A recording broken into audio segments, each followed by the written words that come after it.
ಅದೇ ನಾನ್ ಮಾಡಿದ್ರೆ ಬಿದೋಗ್ತೀಯಾ ಅಂತೀರಾ. ಏಯ್ ನೀನ ಚಿಕ್ಕವ್ ಕಣ. ಚಿಕ್ಕವನಾ? ಹಂಗಂದ್ರೆ ಎತ್ಕೊಂಡೋಗು. ಹೇ, ಈ ಚಿಕ್ಕ ವಯಸ್ಸಿಗೆ ಎಷ್ಟೊಂದು ಮಾತಾಡ್ತೀಯೋ? ಅವಳು ನಿಮ್ಮ ಅಕ್ಕ ಕಣೋ, ಗೌರವ ಕೊಟ್ಟು ಮಾತಾಡೋ. ಗೌರವ ಇರೋದಕ್ಕೇನೆ ಎತ್ಕೋ ಅಂತ ಕೇಳ್ತಿರೋದು, ಇಲ್ಲ ಅಂದ್ರೆ ಎಗರ್ಬಿಟ್ರೆ ಹೆಗ್ಲ ಮೇಲೆ ಕುತ್ಕೋತಿದ್ದೆ. ಓಹೋ, ಇವಳು ವಿಕ್ರಮ, ನೀನು ಬೇತಾಳ. ಬೇತಾಳ ಅದ್ಯಾವ ಮ್ಯೂಸಿಕಲ್ ಬರುತ್ತೆ? ತಾತ ಅವನು ಬೇತಾಳ ಅಂದ್ರೆ ತಾಳ ಅನ್ಕೊಂಡ್ಬಿಟ್ಟಿದ್ದಾನೆ. ಏ ಬೇತಾಳ ಅಂದ್ರೆ ಈ ಭೂತ ದೆವ್ವ ಅಂತಾರಲ್ಲ ಅದು. ಹೌದಾ? ಮತ್ತೆ ವಿಕ್ರಮ ಅಂದ್ರೆ?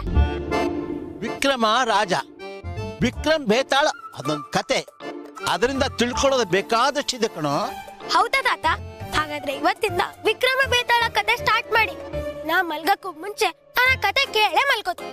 ನೀನೇನೋ ಕತೆ ಕೇಳಿ ಮಲ್ಕೊಂಡ್ಬಿಡ್ತೀಯಪ್ಪ, ಆದ್ರೆ ಬೇತಾಳದ ಕತೆ ಹೇಳಿದ್ಮೇಲೆ ನನ್ನ ಭಯ ಆಗಿ ನಿದ್ದೆ ಬರಲ್ಲ. ತಾತ ನಿಮ್ಗೂ ಭಯ ಆಗತ್ತಾ? ಇಲ್ಲಮ್ಮ, ಸುಮ್ಮನೆ ತಮಾಷೆಗಂತ. ತಾತ, ನಿನ್ ತಾತನು ನಿನ್ನ ಕತೆ ಹೇಳ್ತಿದ್ರಾ? ಹೌದಪ್ಪ, ತಾತಂದ್ರೆ ಇರೋದೇ ಕತೆ ಹೇಳಕ್ ತಾನೆ. ಆದ್ರೆ ನಮ್ ತಾತ ತಾಳೆಗರಿಲಿ ಬರೆದ ಕತೆಗಳನ್ನ ಓದಿ ಹೇಳ್ತಾ ಇದ್ರು. ಹಳೆಗರಿಲಿ ಬರೀತಿದ್ರಾ? ಹಾಗೆಲ್ಲ ಪೇಪರ್ ಕಮ್ಮಿ, ಅದಕ್ಕೆ ಏನೇ ಬರೆದ್ರು ತಾಳೆಗರಿಲಿ ಬರ್ದಿಡ್ತಿದ್ರು. ಇವಾಗ ಅದೆಲ್ ಸಿಗುತ್ತೆ? ನಾನು ನನ್ ಕ್ಲಾಸ್ ವರ್ಕು, ಹೋಮ್ ವರ್ಕು ಎಲ್ಲ ಅದ್ರಲ್ಲಿ ಬರ್ದು ಮುಂದಕ್ಕೆ ನನ್ ಮೊಮ್ಮಕ್ಳಿಗೆ ಅದ್ರಲ್ಲೇ ಪಾಠ ಮಾಡ್ತೀನಿ. ಏ ಶೋರ್ಟ್ ಉದ್ದ ಇಲ್ಲ ಮೊಮ್ಮಕ್ಳ ಇರೋ ಅಮ್ಮಂಗ್ ಹೇಳು. ಬೇಡ ಅಕ್ಕ. ಸುಮ್ಮನೆ ತಮಾಷೆಗೆ ಹಾಗೆ ಮಾತಾಡ್ತಾನಮ್ಮ. ಇವನು ಇಷ್ಟಾದ್ರೂ ಮಾತಾಡ್ತಾನೆ, ಆದ್ರೆ ಇವರಪ್ಪ ದೇವರಂಥ ಮನುಷ್ಯ. ಈಗಿಂದಲೇ ಅಲ್ಲ, ಸಣ್ಣ ಹುಡುಗ ಇದ್ದಾಗ್ಲಿಂದಲೂ ಬಹಳ ಬುದ್ಧಿವಂತ. ಯಾರತ್ರಾರು ಏನಾರು ಕೇಳಿದ್ರೆ ಏನ್ ನೊಂದ್ಕೋತಾರೋ, ಏನ್ ಬೇಜಾರು ಮಾಡ್ಕೋತಾರೋ ಅನ್ನೋ ಭಾವನೆಗಳೆಲ್ಲ ತನ್ನ ಮನಸ್ಸಿನಲ್ಲೇ ಇಟ್ಕೊಂಡು ಸುಮ್ಮನೆ ಇರ್ತಿದ್ದ. ಅಂಥವ್ನ ಮಗ ಅಂತ ಹೇಳ್ಕೊಳಕ್ಕೆ ನನಗೆ ತುಂಬ ಹೆಮ್ಮೆ ಆಗತ್ತಮ್ಮ. ಅವನು ಏನೇ ಕಷ್ಟ ಬಂದ್ರು ಮಕ್ಕಳಿಗೆ ಚೂರು ಕೊರತೆ ಬರ್ದೇ ಇರೋ ಹಾಗೆ ನೋಡ್ಕೊತಾನೆ. ಮಕ್ಕಳು ಅಂದ್ರೆ ಪ್ರಾಣ ಬಿಡ್ತಾನೆ. ಅಂಥವನು ಹೊಟ್ಟೆಲ್ ಹುಟ್ಟೋದಕ್ಕೆ ನೀವು ತುಂಬಾ ಪುಣ್ಯ ಮಾಡಿದ್ರಿ. ಮುಂದಿನ ಜನ್ಮ ಅಂತ ಇದ್ರೆ ನಾನು ಅವನ ಮಗನಾಗಿ ಹುಟ್ಟಿ ಆ ತಂದೆ ಪ್ರೀತಿ ಏನು ಅನ್ನೋದ ಅನುಭವಿಸ್ತೀನಿ ಕಣಮ್ಮ. ತಾತ, ಅಮ್ಮನ ಹೋಟೆಲ್ ಹೋಗ್ಬೋದು, ಆದ್ರೆ ಅಪ್ಪನ ಹೋಟೆಲ್ ಅದಂಗ್ ಸಾಧ್ಯ? ಓ ಬಾಯ್ ಮುಚ್ಚು. ತಾತ ಒಂದ್ ಬಿಟ್ರೆ ಮಾತಾಡ್ತಾ ಇರ್ತಾನೆ, ನಡೀರಿ ಅಮ್ಮ. ಬಾ.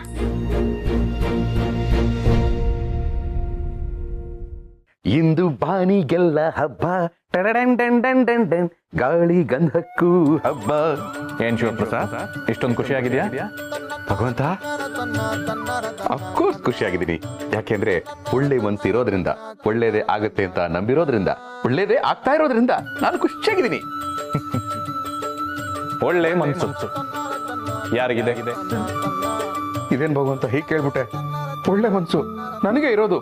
ಯಾಕೆಂದ್ರೆ ಬೇಸಿಕಲಿ ನಾನು ಒಳ್ಳೆಯವನು, ತುಂಬಾ ತುಂಬಾ ಒಳ್ಳೆಯವನು.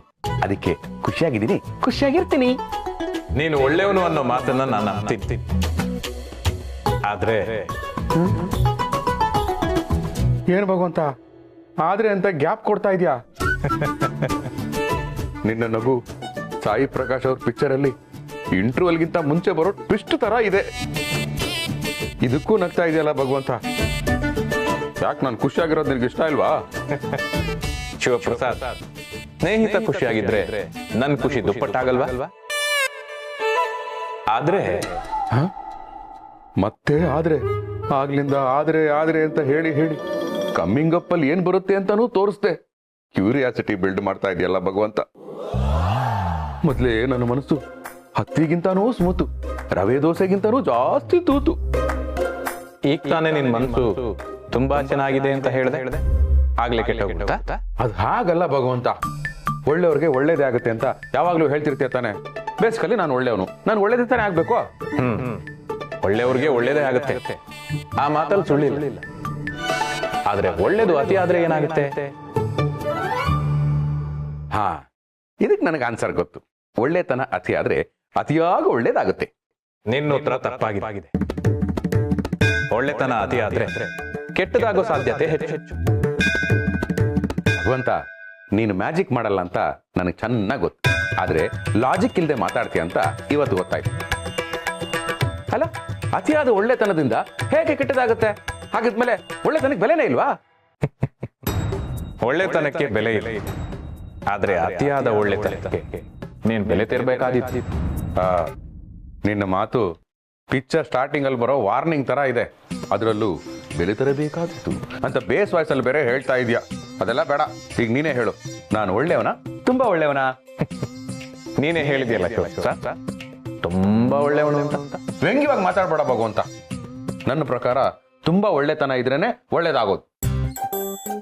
ಅಮೃತ ಒಳ್ಳೇದಾ? ಒಳ್ಳೇದೆ. ಅಮೃತ ಅತಿ ಆದ್ರೆ ಏನಾಗುತ್ತೆ? ವಿಷ ಆಗುತ್ತೆ. ಹಾ,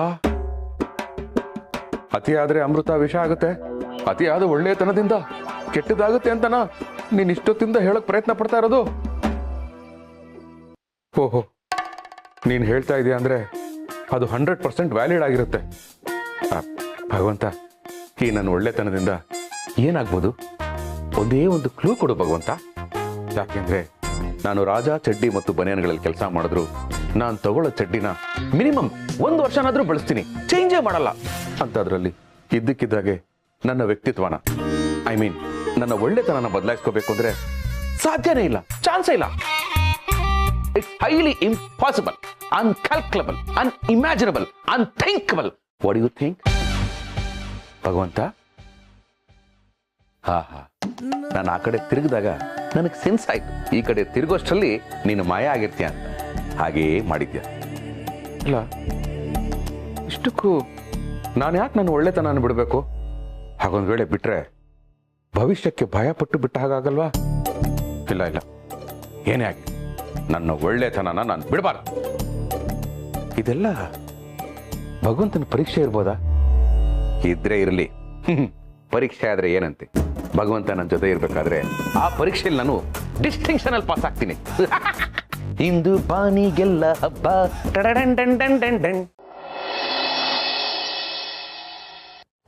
ಲೇಟ್ ಆಗೋಯ್ತಾ? ಗಿರಿ ಬರ್ತೀನಿ.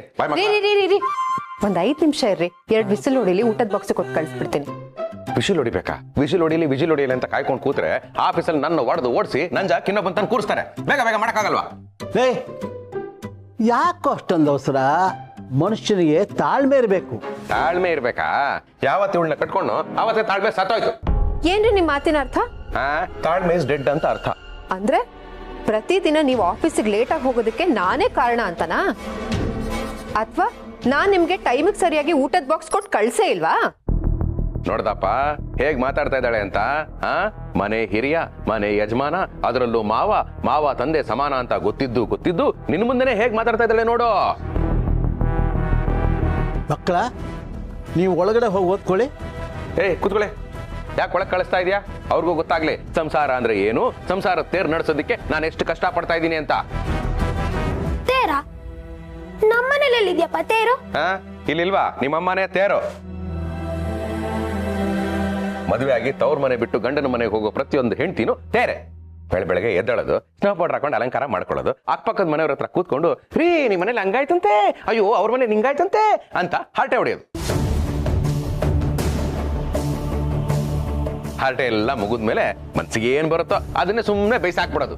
ಇಷ್ಟೇ ಇವ್ರ ದಿನ ಇಡೀ ಮಾಡೋ ಕೆಲಸ. ಈ ತೇರ್ನ ಮೇಂಟೈನ್ ಮಾಡೋದಕ್ಕೆ ನಾವು ಹೊರಗಡೆ ಹೋಗಿ ಮೂಗೆ ತಿಂತಾರ ದುಡಿಬೇಕು. ಓಹೋ, ನೋಡಿದ್ರ ಮಾವ, ನಿಮ್ ಮಗ ಮಕ್ಳ ಎದುರುಗಡೆ ನನ್ ಬಗ್ಗೆ ಯಾವ ತರ ಮಾತಾಡ್ತಾ ಇದ್ದಾರೆ ಅಂತ ನೋಡಿದ್ರ? ನಮಗೂ ಹೇಳ್ಕೊಳ್ಳೋದಕ್ಕೆ ಬೇಕಾದಷ್ಟು ವಿಷಯಗಳಿರುತ್ತೆ. ನಾನ್ ಯಾವತ್ತೂ ನಿಮ್ಮನ್ನ ಯಾರ ಎದುರುಗಡೆನೂ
ಸಾಕಿ ಮಕ್ಕಳನ್ನ ನೋಡ್ಕೊಂಡು ನಿಮ್ಮನ್ನೆಲ್ಲ ಜೋಪಾನ ಮಾಡ್ತೀನಿ. ಆದ್ರೂ ಒಂಚೂರು ಪ್ರೀತಿ ಇಲ್ದೇ ಇರೋ ಹಾಗೆ ಮಾತಾಡ್ತಿರಲ್ರಿ. ನಿಮ್ಗೆ ನನ್ನಂಥೋಳಲ್ಲ ರೀ, ಬೀದಿಲ್ ನಿಂತು ರಂಪ ಮಾಡ್ತಾಳಲ್ಲ ಅಂತ ಹೆಣ್ ಸಿಗ್ಬೇಕಾಗಿತ್ತು. ಆಗ ಗೊತ್ತಾಗ್ತಿತ್ತು ನಿಮಗ್ ನನ್ ಬೆಲೆ. ಅಮ್ಮ ಗಿರಿಜಾ, ಹೋಗ್ಲಿ ಬಿಡಮ್ಮ. ಲೇ, ನೀನು ಆಫೀಸ್ಗೆ ಹೋಗೋ. ಇರಪ್ಪ ಒಂದ್ ನಿಮಿಷ. ಏನಂದೆ ನೀನು? ನಿನ್ನ ಬಿಟ್ಟು ಬೇರೆ ಯಾವಳು ಸಿಗ್ಬೇಕಾಗಿತ್ತ ನನಗೆ? ಹಾಗೇನಾದ್ರು ಸಿಕ್ಕಿದ್ರೆ ನಾನ್ ರಾಜನ್ ತರ ಇರ್ತಿದ್ನೋ ಇಲ್ವೋ ಗೊತ್ತಿಲ್ಲ. ಆದ್ರೆ ಟೈಮಿಗೆ ಸರಿಯಾಗಿ ಊಟ ಸಿಗ್ತಾ ಇತ್ತು, ಟೈಮಿಗೆ ಸರಿಯಾಗಿ ಆಫೀಸ್ಗೆ ಹೋಗ್ತಾ ಇದೆ. ಈ ತರ ನಿನ್ ಜೊತೆ ಟೈಮ್ ವೇಸ್ಟ್ ಮಾಡ್ತಾ ಇರ್ಲಿಲ್ಲ. ಕಟ್ಕೋಬೇಕಾಗಿತ್ತು. ಯಾರ್ ಬೇಡ ಅಂದಿದ್ದು? ಸುಮ್ಮನಿರಮ್ಮ, ಯಾಕೆ ಅಪಶಕ್ರದ ಮಾತಾಡ್ತೀಯ? ಏನೋ ಕೋಪಕ್ಕೆ ಮಾತಾಡ್ತಾನೆ. ಇವನಿಗೆ ಎಲ್ಲಿದೆ ಆ ಧೈರ್ಯ? ಹಲೋ, ಏನಪ್ಪ ಮಾತಾಡ್ತಾ ಇದ್ಯಾ ನೀನು? ನನಗೆ ಧೈರ್ಯ ಇಲ್ವಾ? ನಾನ್ ಮನ್ಸು ಮಾಡಿದ್ರೆ ಕಟ್ಕೊಳ್ಳೋದೇನು, ಕಂಕ್ಳಿಗೊಂದು ಮಗುನು ಕೊಟ್ಬಿಡ್ತಾ ಇದ್ದೆ.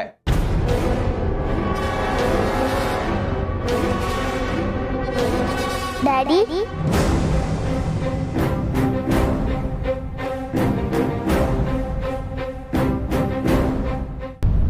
ಸ್ಕಂದ, ಡ್ಯಾಡಿ ಅಂತ ಯಾಕೋ ಕರಿತಾ ಇದ್ಯಾ?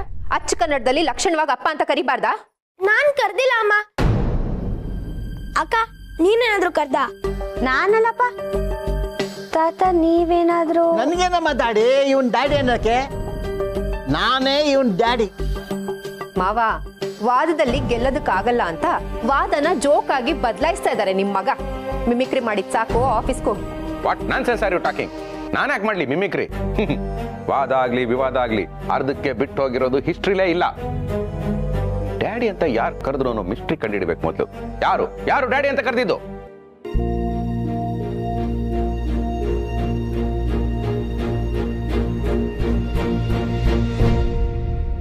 ಡ್ಯಾಡಿ, ನಾನ್ ಡ್ಯಾಡಿ ನಿಮ್ ಮಗಳು.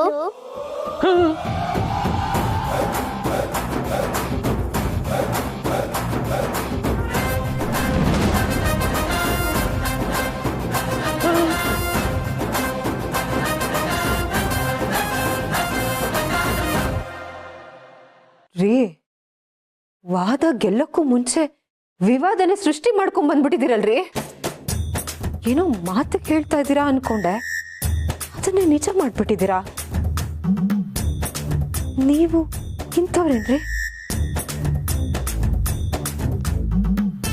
ಅಯ್ಯೋ ಅಯ್ಯೋ ಅಯ್ಯೋ ಅಯ್ಯೋ, ಮನೆ ಊಟ ಬೇಜಾರಾಯ್ತು ಅಂತ ಹೋಟ್ಲೂಟಕ್ಕೆ ಹೋಗೋದು ನೋಡಿದೀನಿ.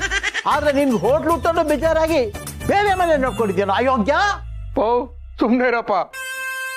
ಏನೋ ಧೈರ್ಯ ಇದೆ ಅಂತ ಬಿಲ್ಡಪ್ ಕೇಳಿದೆ ಅಷ್ಟೇ. ಆಕ್ಚುಲಿ ಇಂಥ ವಿಷಯದಲ್ಲಿ ನನಗೆ ಪರಿಣಿತಿನೂ ಇಲ್ಲ, ತಂತ್ರಗಾರಿಕೆನೂ ಇಲ್ಲ, ಟ್ರೈನಿಂಗ್ ಅಂತೂ ಮೊದಲೇ ಇಲ್ಲ. ನನ್ನ ಮಕ್ಕಳ ಮೇಲೆ ಆಣೆ, ನನ್ನ ತಾಯಿ ಮೇಲೆ ಆಣೆ, ಈ ಮಗು ಯಾರು ಅಂತ ನನಗೆ ಗೊತ್ತಿಲ್ಲ. ಅಪ್ಪ, ಜೇಬಲ್ಲಿ ಅವತ್ತು 3 ಚಾಕ್ಲೇಟ್ ಇದ್ದಾಗ್ಲೇ ಗೊತ್ತಾಯ್ತು ನಾನು, ಅಕ್ಕ ಮತ್ತೆ ಬೇರೆ ಇನ್ನೊಬ್ರು ಯಾರೋ ಇದ್ದಾರೆ ಅಂತ. ಲೈ, ₹3 ಚಿಲ್ಲರೆ ಇಲ್ಲ ಅಂತ ಚಾಕ್ಲೇಟ್ ಕೊಟ್ಟಿದ್ದ ಕಣೋ ಆ ಬಸ್ಯ. Fitting ಇಡ್ತೀನೋ fitting? ಇಲ್ಲ ರೀ, ನಾನ್ ನಂಬಲ್ಲ. ಇದಕ್ಕೀಗ್ಲೇ ಒಂದು ನ್ಯಾಯ ಪಂಚಾಯಿತಿ ಆಗ್ಲೇಬೇಕು. ಒಂದೋ ನಾನಿರ್ಬೇಕು, ಇಲ್ಲಾಂದ್ರೆ ನಿಮ್ ಎರಡೇ ಹೆಂಡತಿ ಇರ್ಬೇಕು.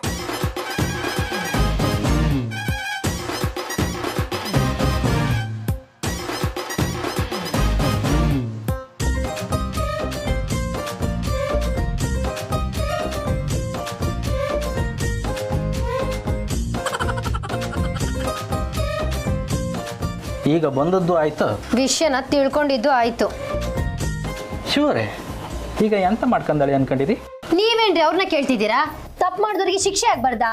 ಗೌರಿ, ನಿಮ್ ಭಾವ ಎಂತವನು ಅಂತ ನಿನಗೆ ಗೊತ್ತಲ್ವಾ? ಸರ್ಕಸ್ನ ಪೋಸ್ಟಲ್ ನೋಡೋದಕ್ಕೂ ಟಿಕೆಟ್ ತಗೊಂಡು ಒಳ ಕೂತ್ಕೊಂಡು ನೋಡೋದಕ್ಕೂ ವ್ಯತ್ಯಾಸ ಇರಲ್ವಾ? ಹೌದು ಮರ್ರೆ, ಈಗ ನಂದೇ ತಗಣಿ. ಪೋಸ್ಟರ್ ಕಂಡು ಮದುವೆ ಆದ್ನ, ಇಂಟರ್ವ್ಯೂ ಇಲ್ಲ, ಕ್ಲೈಮ್ಯಾಕ್ಸು ಇಲ್ಲ, ಮಧ್ಯದಲ್ಲಿ ಒದ್ದ ಆಡ್ತಾ ಇದ್ದೆ. ಜೀ, ಅಲ್ಲ, ಅದು ವಿಷಯ ಕನ್ವೆ ಮಾಡೋಕೆ ಹಂಗೆ ಹೇಳೋದು. ಎಂತ ಶಿವರು ನೀವು ಹಿಂಗೆ ಮಾಡ್ಲಕ್ಕ ಮರ್ರೆ? ನೋಡಮ್ಮ, ಸಂಗೀತದಲ್ಲಿ ಮೇಲ್ಮನೆಯಲ್ಲಿ ಹಾಡಕ್ ಕಷ್ಟ ಆದ್ರೂ ಕೆಳಗಿನ ಮನೆಯಲ್ಲಿ ಹಾಡಬಹುದು. ಆದ್ರೆ ಇವನ್ ಮನೆಯಲ್ಲೂ ಕಷ್ಟ ಇಲ್ಲದೆ ಇದ್ರು ಬೇರೆ ಮನೆ ಹುಡ್ಕೊಂಡು ಹೋಗಿದ್ದಾನೆ. ಅಯೋಗ್ಯ, ಭ್ರಷ್ಟ, ದುಷ್ಟ. ಅಯ್ಯೋ ಮಾವ, ನಮ್ಮ ಯಜಮಾನ್ರಿಗೆ ಹಾಗೆಲ್ಲ ಬೈಬೇಡಿ ನೀವು. ಅಕ್ಕ, ಇಷ್ಟೆಲ್ಲ ಆದ್ರೂ ಸಪೋರ್ಟ್ ಮಾಡ್ತಾ ಇದೆಯಲ್ಲ? ಹೌದಲ್ವಾ? ಏನೋ ಅಭ್ಯಾಸ ಬಲ, ಅದಕ್ಕೆ ಹಾಗನ್ಬಿಟ್ಟೆ. ಮಾವ ನೀವು ಬೈದಿದ್ದೇನು ಸಾಕಾಗ್ಲಿಲ್ಲ, ಇನ್ನು ಚೆನ್ನಾಗಿ ಉಗ್ದು ಉಪ್ಪಿನಕಾಯಿ ಹಾಕಿ. ಏನು ನೀವೆಲ್ಲ ಆ ಮಗು ನಂದೆ ಅಂತ ಫಿಕ್ಸ್ ಆಗ್ಬಿಟ್ಟಿದ್ದೀರಾ? ನಿಮ್ಮ ಹೆಸರಲ್ಲೇ ಗೌರ್ಮೆಂಟ್ ಶೀಲ್ ಹೊಡೆದು ಎನ್ವಲಪ್ ಕವರ್ ಬಂದ ಮೇಲೂ ಈ ಎನ್ವಲಪ್ ಕವರಿಗೂ ನನಗೂ ಸಂಬಂಧ ಇಲ್ಲ ಅಂದರೆ ಥ್ಯಾಂಕ್ಸ್ ಶಿವರೇ. ಒಂದ್ ಎನ್ವಲಪ್ ಕವರ್ ಬಂದಿರೋದಕ್ಕೆ ಇಂಥ ಸೀನ್ ಕ್ರಿಯೇಟ್ ಆಗಿದೆ. ಇನ್ನು ಆ ಎನ್ವಲಪ್ ಕವರ್ನ ಓಪನ್ ಮಾಡಿದ್ರೆ ಇನ್ನು ಏನೇನ್ ವಿಷಯ ಓಪನ್ ಆಗುತ್ತೋ ಏನೋ.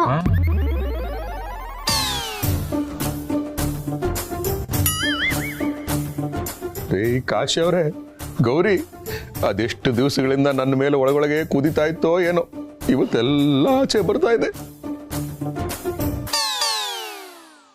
ಅಲ್ಲ, ಸೃಜನಶೀಲನಾಗಿರೋ ಈ ಶಿವಪ್ರಸಾದ್ನ ಶಂಕೆ ಪಟ್ಟು ಪ್ರಯೋಗಶೀಲ ಅಂತ ತಪ್ಪು ತಿಳ್ಕೊತಾ ಇದ್ದೀರಲ್ಲ, ಆ ಭಗವಂತ ಮೆಚ್ತಾನ?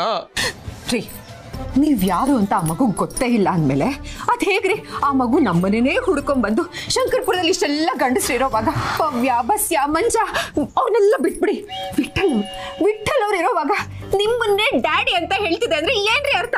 ಆ ಮಗು ಇವ್ರದೇಂತ ಅರ್ಥ?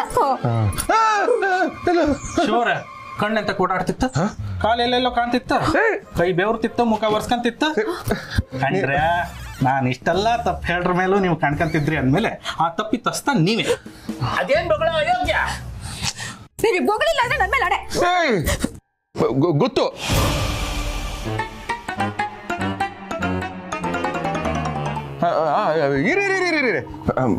ನೀವ್ ಅನ್ಕೊಂಡಿರೋ ತರ ಗೊತ್ತು ಅಲ್ಲ, ನನಗ್ ಗೊತ್ತು ಅಂತ ಹೇಳ್ತಾ ಇದ್ದೀನಿ.